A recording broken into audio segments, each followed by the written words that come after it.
Lucy Kasper. 2023 সালের নভেম্বরের 27 তারিখে আমার হাজব্যান্ড এই ছোট্ট একটা বিড়ালের বাচ্চা আমাদের বাসায় নিয়ে এসেছিল। তো এটা সেদিনেরই ভিডিও। বাচ্চাটা আমার ছেলের সাথে এত বেশি মিশে গিয়েছিল যে এসেই খেলাধুলা শুরু করে দিয়েছিল। সে যে একটা অপরিচিত জায়গায় এসেছে সেরকম কোনো জড়তা ছিল না। ও শুরু থেকেই খুব লক্ষ্মী একটা বিড়াল ছিল, মানে সবার একদম মধ্যমণি বলা চলে।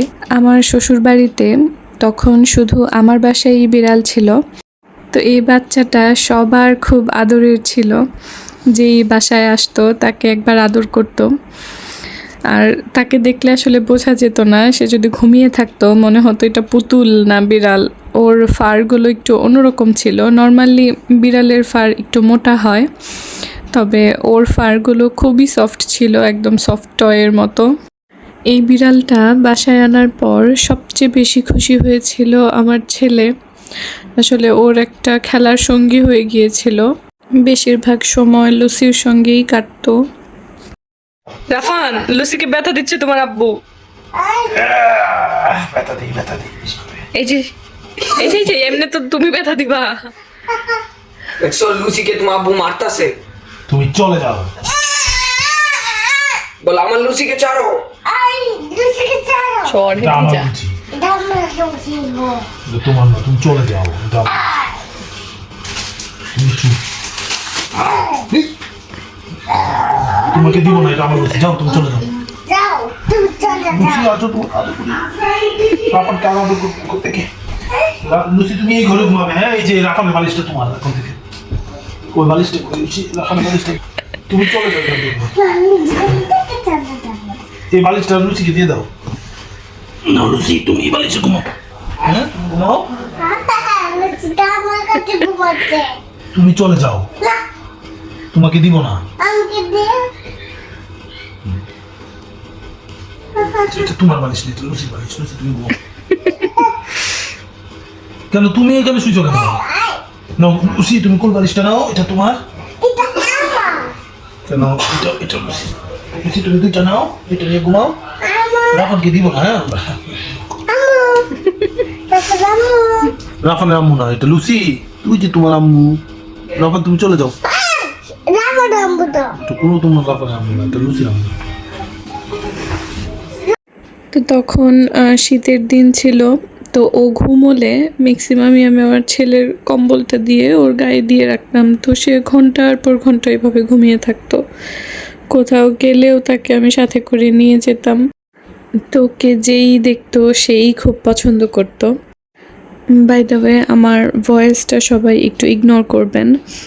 আমি আসলে এই ভিডিওটা ভিউ কামানোর জন্য বা দেখানোর জন্য করিনি, জাস্ট ইমোশনের জায়গা থেকে স্মৃতি হিসেবে রেখে দেওয়ার জন্য। লুসিকে আমার ছেলে যেভাবেই কোলে নিত না কেন, লুসি কখনোই আমার ছেলেকে কোনো কামড়, আঁচড় বা ব্যথা দেয়নি। উল্টো সে নিজেই দৌড়ে পালিয়ে যেত। তো লুসি একটু বড় হওয়ার পর ওর সঙ্গী হিসেবে আমরা আরেকটা বিড়াল আনি। তো ওকে এনেছিলাম 2024 সালের জানুয়ারির 7 তারিখে। তো ওর বয়স ছিল 3 মাস, আর ওর নাম ক্যাসপার। তো ক্যাসপারকে আনার পর থেকে লুসি ক্যাসপারকে দেখতেই পারতো না। মানে এতদিন সে একা ছিল, এখন আরেকটা বিড়াল দেখে সে খুব ভয় এবং জেলাস দুটোই হতো। তো লুসি ওকে দেখলেই শুধু অ্যাটাক করার চেষ্টা করতো। তো দুজন আস্তে আস্তে এভাবেই খুনসুটি করে করে যাচ্ছিল। প্রায় 15 দিন, 1 মাস তারা এভাবেই একজন আরেকজনকে দেখতে পারতো না। তো ওদের এই খুনসুটিগুলো আবার আমরা খুব এনজয় করতাম। তো আমি এভাবে যখনই সুযোগ পেতাম একটু একটু করে ভিডিও করে রেখে দিতাম, কারণ তখনই ভেবে নিয়েছিলাম যে এক সময় তো ওরা বড় হয়ে যাবে, এই ছোটটা আর থাকবে না। তো ওদের বাচ্চাকালের যেই স্মৃতিগুলো সেগুলো আমার কাছে থেকে যাবে। আমি যতদূর জানি বিড়াল খুব কম হলেও 4-5 বছর বাঁচে। তো 1 বছর হয়ে যাওয়ার পর তাদেরকে মোটামুটি অ্যাডাল্টই ধরা হয়। তো এই যে বাসায় দুটো বিড়াল থাকার পরেও আমার ছেলে কিন্তু লুসিকে নিয়েই সারাক্ষণ খেলা করতো, কোলে নিত। কারণ ক্যাসপার এত কোলে থাকতে পছন্দ করে না, সে সবসময় ছোটাছুটি এদিক সেদিক। কিন্তু লুসিটা একটু সুযোগ পেলেই বিছানার কর্নারে বা বালিশের মাথার কাছে এসে সে শুয়ে থাকতো, নিজে নিজেই এসে কোলে বসে যেত। তো একবার হঠাৎ লুসির পেটে সমস্যা হয়ে যায়, পটিটা অনেক পাতলা হচ্ছিল। তো আমার দেবর যে একদম ভেট দেখিয়ে প্রেসক্রাইব করে নিয়ে আসে। তো উনি বলে দিয়েছিলেন যে শুধু চিকেন স্টক করে খাওয়াতে।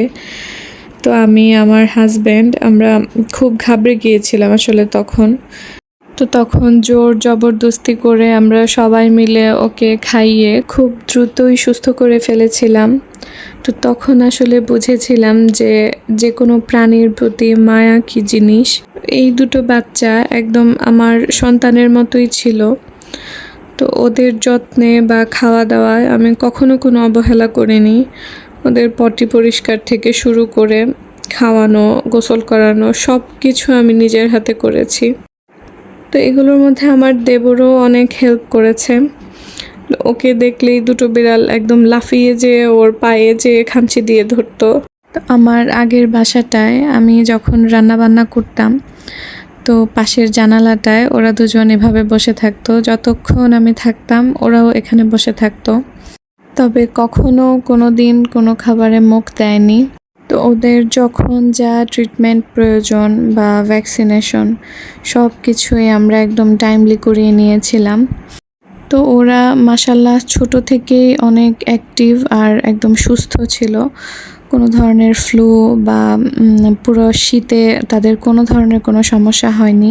আমরা সেভাবেই টেক কেয়ার করে গিয়েছি। আসলে আমার আগে থেকে বিড়াল পালার কোনো অভিজ্ঞতা ছিল না, তবে আমার মাথায় সবসময় এটাই থাকতো যে যাই পালবো যেন পরিষ্কার পরিচ্ছন্নভাবে পালতে পারি, তাহলেই হয়তোবা ওরা সুস্থ থাকবে। কিছুদিন আগে আমার ক্যাসপারটা যখন হারিয়ে গিয়েছিল, আমি আপনাদের সবার সঙ্গেই শেয়ার করেছিলাম। তো তখন আমার এত খারাপ লাগছিল। তো আমার ছেলে আমাকে তখন বোঝাতো যে আম্মু, আমাদের তো লুসি আছে, থাক, ক্যাসপার চলে গেছে, কিছু হবে না। তো আমি কোনোভাবেই নিজেকে মানাতে পারতাম না। তো আল্লাহর অশেষ রহমতে 3 দিন পর আমি ক্যাসপারটাকে খুঁজে পেয়েছিলাম। তো সেই অনুভূতিটা আসলে বলে বোঝানোর মতো না, কিন্তু এখন আমার যে অনুভূতিটা হচ্ছে, আমার লুসিটা আর দুনিয়াতেই নাই। আমি লাস্ট কিছুদিন যাবৎ আমার বাবার বাড়িতে আছি, তো ওদেরকেও সাথে নিয়ে এসেছিলাম। তো আসার পরেও সব ঠিকঠাক ছিল। এই যে ওদের ছবি লাস্ট মনে হয় 1 মাস আগের। তো লাস্ট কিছুদিন যাবৎ লুসিটা হঠাৎ করে ওর খাওয়া দাওয়া কমিয়ে দিয়েছিল আর শুধু গা এলিয়ে পড়ে থাকতো, শুয়ে থাকতো। তো ওকে 2 বার ভেট দেখানো হয়েছে। তো 2 বারই ওকে শুধু জিঙ্ক খাওয়াতে বলেছে আর বলেছে যে গরমের জন্য হয়তো বা খাওয়া দাওয়া করছে না, রুচি নাই। তো হঠাৎ পরশুদিন রাতে সে অল্প একটু চিকেন খাওয়ার পর খেয়াল করলাম যে সে একটু অস্বস্তি লাগছে, মেঝেতে একদম শুয়ে আছে। তো জাস্ট কিছুক্ষণের মধ্যেই সে পৃথিবী থেকে নাই হয়ে গিয়েছে। আমি তখনও ভেটের সঙ্গে কানেক্ট ছিলাম, তো ওনাকেই ভিডিও করে আমি ভিডিওটা পাঠিয়েছিলাম। তো উনি দেখে বলেছিলেন যে আর বেশিক্ষণ সারভাইভ করবে না। তো ভেট পরে আব্বুকে বুঝিয়ে বলছিলেন যে ওর হয়তো বা ইন্টারনাল কোনো প্রবলেম হয়েছিল।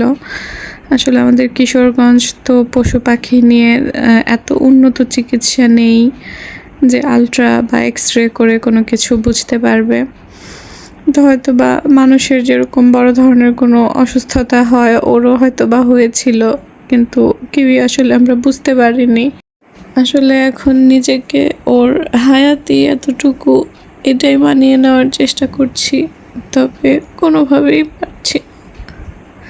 মানুষের বিড়াল তো আরও কত কত বছর বাঁচে, আমার বিড়ালটা আমার কাছে 1টা বছরও বাঁচলো না। সবাই প্লিজ আমার বিড়ালটার জন্য দোয়া করবেন, ও যেন পরপারেও ভালো থাকে।